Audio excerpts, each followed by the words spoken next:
Good evening, ladies and gentlemen. It is another time that we are having the Train Show. And this time around, we are talking matters leadership. And to accompany my discussion today, I brought on board people that have served different capacities as far as leadership is concerned. They are all youths, still at campus, and some are graduating, but they have served at that capacity. Introduce my panel. In the first person that is seated next to me, Shepherd Juma has served as a school leader at various capacities. In the first one, he served as Kenya Red Cross Society volunteer, which he has been doing for a very long time, as long as I can remember.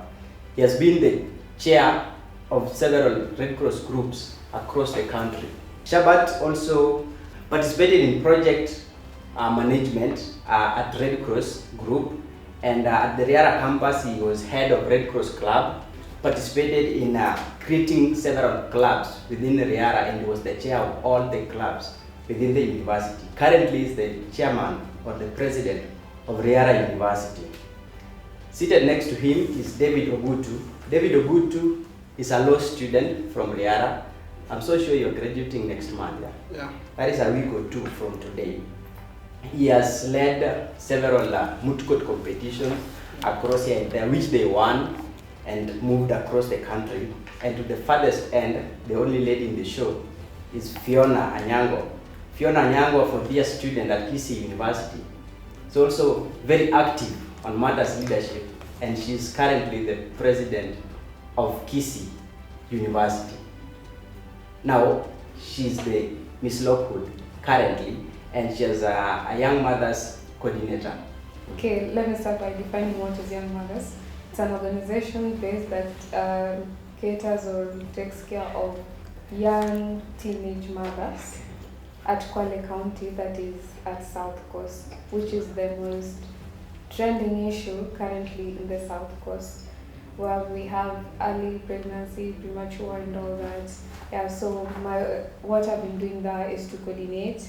You find, we normally have cases, most of them are rape cases, and it's from family members. So I coordinate, like, have you gone to the court? How many court sessions are we remaining with, and all? Yeah. Thank you. Mr. Gutu, Yes. say something as we open the show. I'm a final year law student at Riara University. Currently, I do internship at one of the best law firms within Nairobi County. Yes, as I wait to engage myself with the advocacy training program. Yes, where should I start? I think I'll start with my current position. I'm the school president of Riara University, as you've said. I'm really passionate about leadership.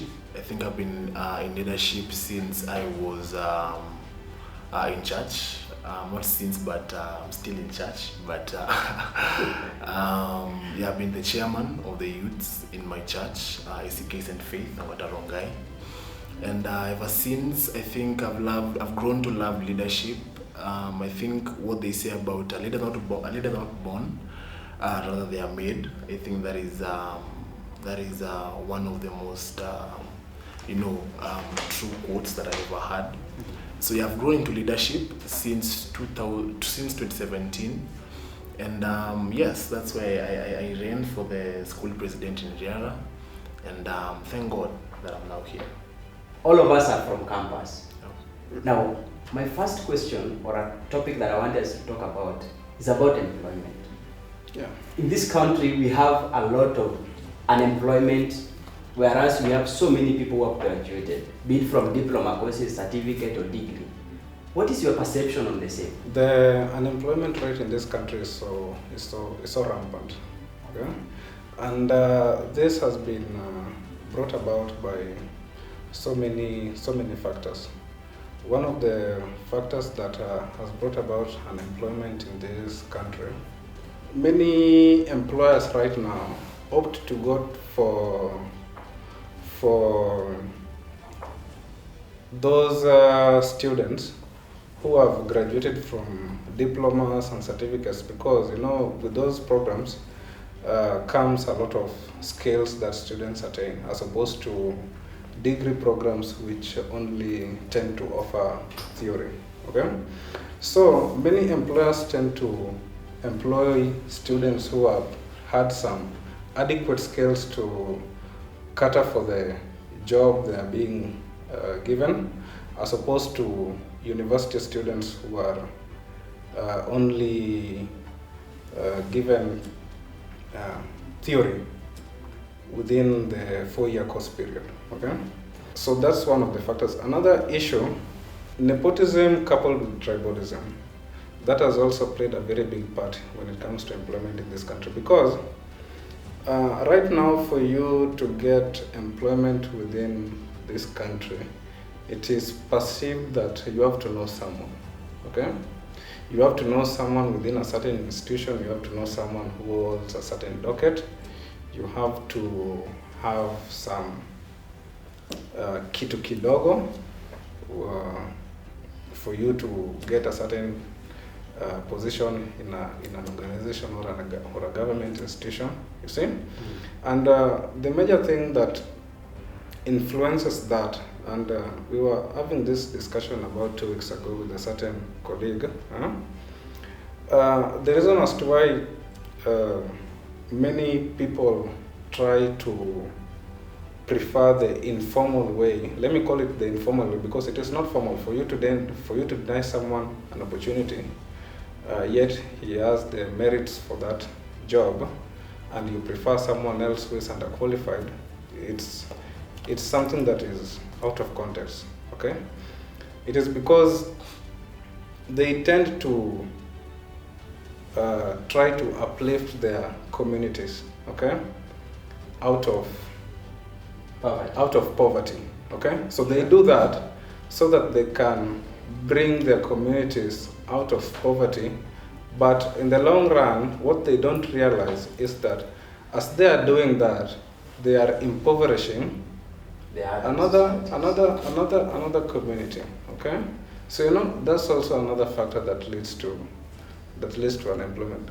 Okay, Yes. Shabat, anything?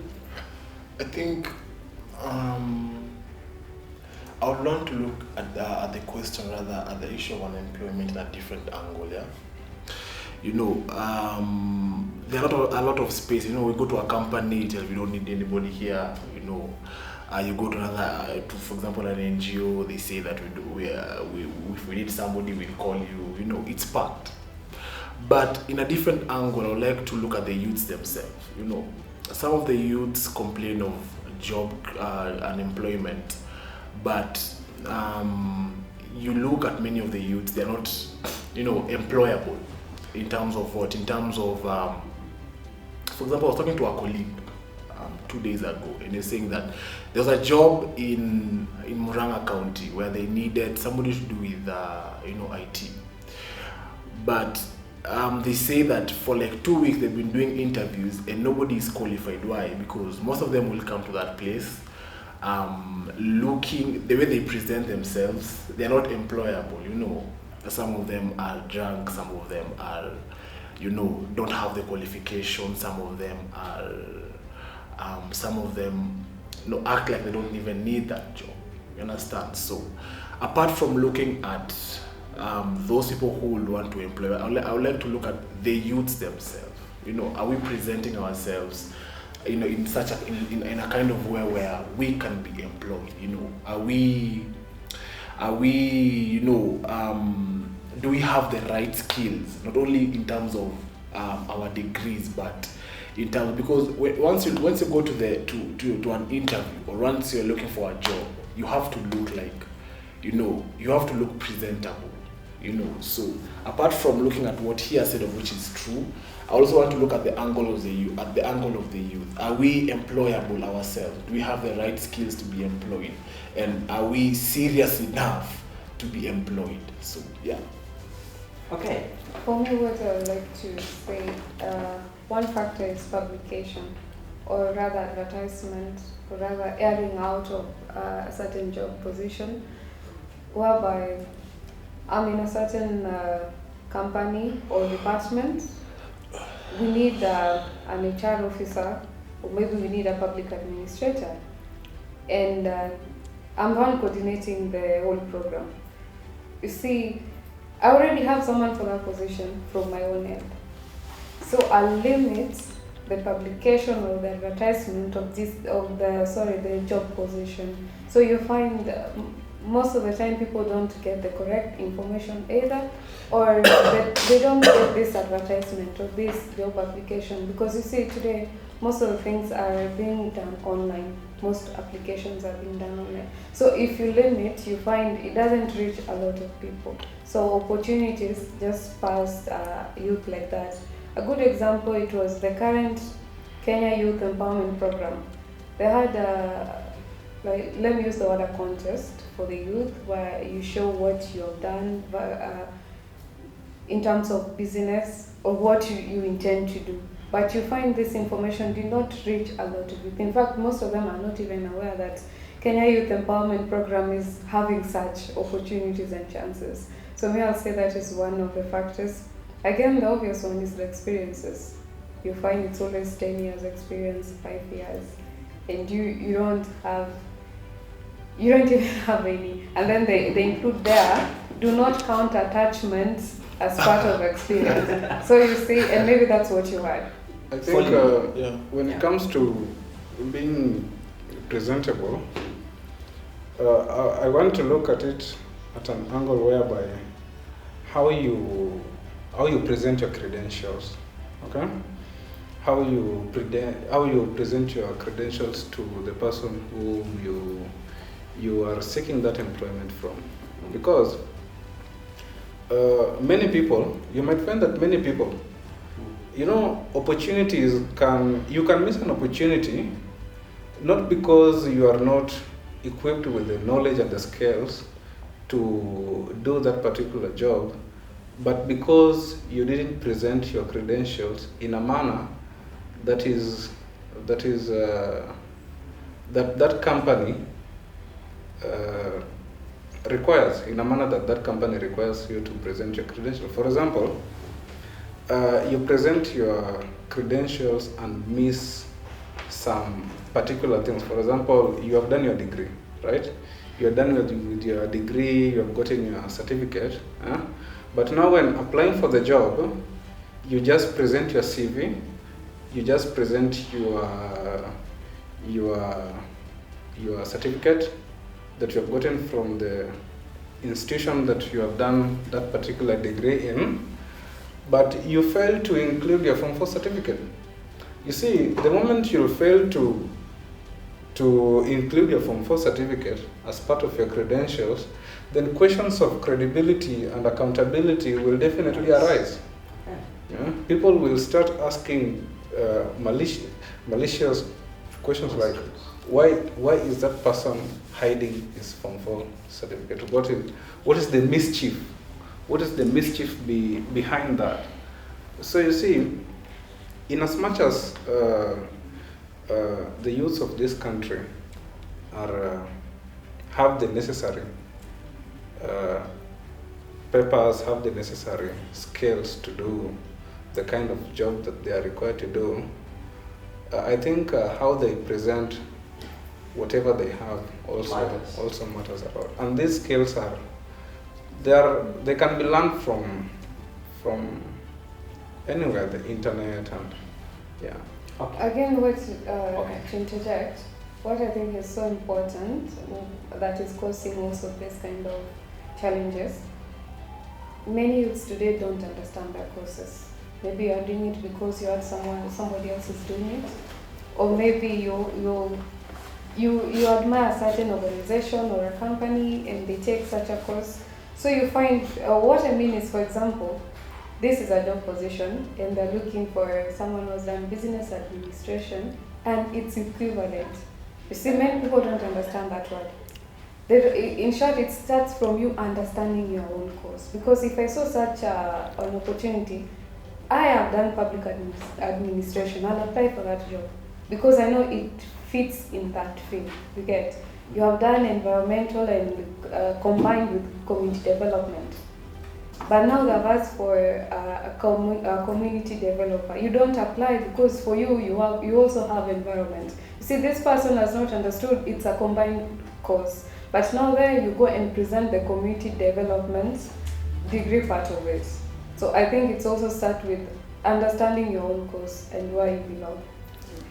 I think Hussein, before we wrap up that, another thing that maybe I will seek to advise many of the youths, or rather, people who are joining campus already, those who are there, is, and it's affecting most of the youths who are going to seek employment, is apart from going to school and going through that normal education from first year to fourth year. For example, I'm doing international relations. Once I'm graduating, for those who are graduating this June, all of us have that same paper. You understand? All of us we have gone through the same education. All of us, when you're going out there, we have that paper. You understand? Same for USIU, same for all the other universities who offer international relations. The employer will ask you, what different do you have? You understand? What do you have that is different from all these people who are coming to, ask for the same job that you are asking for? I think that's the difference. That is one thing that makes you as a youth stand out. Involving yourself with as much things as possible in your university. When there's a training program, you are there. When there's an internship opportunity, you are there. When there's a volunteer program, you are there. Personally, I've grown because of volunteer programs in Kenya Red Cross. I was always there. I was always showing up to think that I know I will use my own money to get there. But from that, I've been able to build, networks. I've been able to build, CVs. It's true what he's saying, that in this country right now, what he's talking is, who do you know? And that's the reality on the ground. So, what I would advise the youth is, if you see that is what is happening on the ground, is who do you know? Then go out there and involve yourself in as much as things as possible to get to know those people who will take you and push your career. It's not always about maybe your family member who is in a good position. Maybe you can go to a volunteer program, get to know somebody, and through that person you can get to a job. Understand? So I believe the youths need to involve themselves in a lot of programs before they complete their degree. It separates you from a lot of people. I think that is a very rich point that he has made there. Yeah. Just to add on everything that has been mentioned, that those could be factors that are leading to an employment rate in the country. And he had talked about university, the education system. I wanted to ask you, as we wind up on the same, could it be that our education system, the curriculum for the university, is what is failing us, making us to go out and we seem to be like we are unbaked?